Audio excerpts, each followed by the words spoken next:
Hi hello. ప్రస్తుతానికి India Pakistan match జరిగిపోయింది.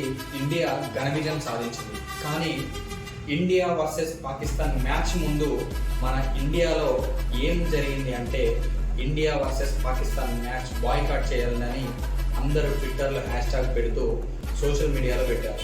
అంటే అది ఎంతవరకు కరెక్ట్, ఎంతవరకు రాంగ్ అనేది చూస్తే మ్యాచ్ ఖచ్చితంగా ఆడాలని నేను అంటున్నాను. ఎందుకు అనంటే, ఎవరైతే పాకిస్తాన్ పహల్గామ్ దాడిలో ఉగ్రవాదులు వచ్చి మన వాళ్ళని చంపేశారో, మనం అలానే వదిలేస్తే, అంటే ఇండియా అనేది ప్రతి దాంట్లో నెంబర్ 1గా ఉండాలి అని మనం చూపించుకోవాలి. అది ఆటలోనైనా, యుద్ధంలోనైనా, ఎకానమీలోనైనా, దేని పరంగా అయినా.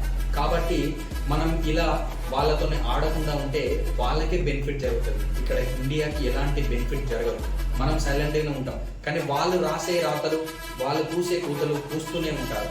ఇప్పుడు ఇంత పెద్ద 140 కోట్ల జనాలని మెప్పించడానికి మన 11 మంది పోరాటం చేసి ఒక మ్యాచ్ని గెలిచారు. అంటే ఎంత పెద్ద ఎత్తున విజయం అందించారు. దాని తర్వాత సూర్యకుమార్ యాదవ్ గారు కూడా మాట్లాడి, కెప్టెన్ మేము ఇది పహల్గామ్ దాడికి ఎవరైతే అమరులయ్యారో వాళ్ళకి అంకితం ఇస్తున్నాం, సైనికులకు అంకితం ఇస్తున్నాం అని చెప్పేసి ఆయన మాట్లాడిన మాట చాలా గొప్పగా మాట్లాడారు. సో మనమందరం కూడా ఇలాగా ఇండియా వర్సెస్ పాకిస్తాన్ బాయ్కాట్ చేయాలి, మ్యాచ్లు ఆడొద్దు అని అంటే ఖచ్చితంగా ఆడాలి. ఎందుకనంటే మన దేశం దేంట్లో కూడా తక్కువ కాదు. మన భారతదేశం ప్రతి దాంట్లో నెంబర్ 1. అది మళ్ళా పాకిస్తాన్ ముందు మనం తక్కువగా ఉండకూడదు. కాబట్టి మనం ఖచ్చితంగా ఆడి తీరాలి. ప్రతి ఒక్కరు దీన్ని ఒక మంచి ఆలోచనతోటి ఆలోచన చేయాలి.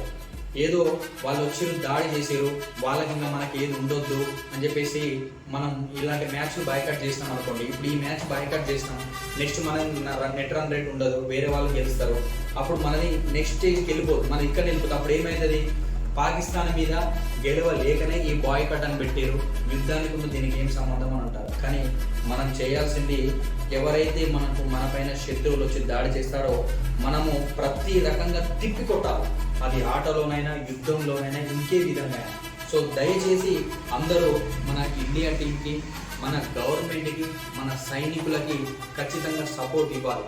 వాళ్ళు మనకు ఎలాంటి దారిలోనైనా మనకు ఎదురుగా వచ్చి నిలబడితే మనం ప్రతిసారి వాళ్ళను ఎదురు దాడి చేయాల్సిందే.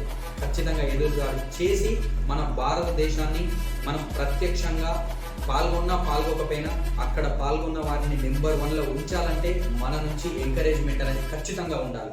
సో ఇలాంటివన్నీ మానేసి దయచేసి ఒక మంచి నిబద్ధతతో, మంచి ఆలోచనతో ఆలోచన చేసి మనం ఏం చేస్తున్నాం అనేది ఆలోచన చేసి మనం సపోర్ట్ అనేది చేయాలి. నెక్స్ట్ ఏదైతే సెమీఫైనల్ కానీ ఫైనల్ వచ్చినప్పుడు కూడా దయచేసి ఇలాంటివన్నీ ఇన్స్టాగ్రామ్లలో, ఫేస్బుక్లలో, ట్విట్టర్లలో దయచేసి ట్రెండ్ చేయకండి. మన దేశాన్ని కాపాడుకోవాల్సిన బాధ్యత మన పైన ఉంది. కాబట్టి మన వాళ్ళు పోవాలి, పాకిస్తాన్తో 10 మ్యాచ్లు ఉంటే 10 మ్యాచ్లు గెలవాలి అని మనం అనుకోవాలి. నిన్న మన వాళ్ళు అంత మంచిగా మ్యాచ్ ఆడిన తర్వాత షేక్ అండ్ అది అక్కడ వాళ్ళని తక్కువ చేయాలి, మనం పై చేయి ఉండాలి. అలా చేయాలి. ఆడకుండా మనం సైలెంట్గా వాళ్ళన్ని మ్యాచ్లు తెచ్చుకుంటూ పోతాం, మనం సైలెంట్గా ఉంటాం. సో అది కాదు చేయాల్సింది. దయచేసి ఇకనైనా అలాంటివి మానుకొని ఖచ్చితంగా మన ఇండియాకి సపోర్ట్ ఇవ్వండి. మన వాళ్ళు చాలా బాగా ఆడుతున్నారు. ఆసియా కప్ మనకే రావాలని, ఫైనల్లో ఖచ్చితంగా పాకిస్తాన్కు మనకే పడాలి, మళ్ళీ పాకిస్తాన్ చిత్తు చేయాలని ప్రతి ఒక్కరు కోరుకోండి. ఖచ్చితంగా ప్రతి ఒక్కరు ఇండియాకి సపోర్ట్ ఇవ్వండి. జై హింద్, జై భారత్.